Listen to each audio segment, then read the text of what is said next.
District Khairpur report गुलाम Mohammad बुर्डो। उजण youth forum तरफा कुंभ में गॾिजाणी बुनियादी मसइलनि ते ॻाल्हि ॿोल। हर ॾुखी घड़ी में गॾु हुजण जा वचन। ख़बर मूजिब उजण यूथ फोरम तरफा कुंभ में सहाफ़ी मुनव्वर हुसैन उजण कुंभ जी रिहाइशगाह ते सिकंदर उजण जी सदारत में गॾिजाणी कई वई, जंहिं में उजण बिरादरीअ जे बुनियादी मसइलनि, उजण बिरादरीअ सां नाजाइज़ियूं ऐं सियासतदाननि तरफा माठेली माउ वारो सलूक करण ते तफ़सीली गुफ़्तगू कई वई ऐं पिणु उन मसइलनि जे हल लाइ कोशिशूं वठण लाइ ग़ौर कयो वियो। असांजी बिरादरीअ जी अक्सरियत हूंदी बि असांजी बिरादरी हींअर बुनियादी सहूलियतुनि खां महरूम बणियल आहे।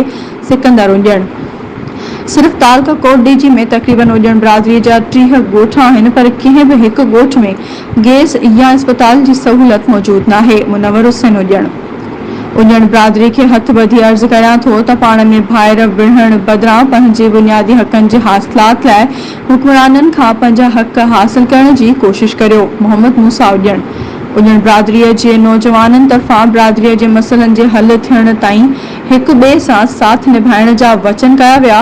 गॾिजाणीअ में सिकंदर अली उजण ॻोठ मिठड़े उजण, सहाफ़ी मुनव्वर हुसैन उजण कुंभ शहर, मोहम्मद मूसा उजण, मोहम्मद सिद्दीक़ उजण ॻोठ, अता मोहम्मद उजण खोड़ा ऐं ॿियनि शिरकत कई।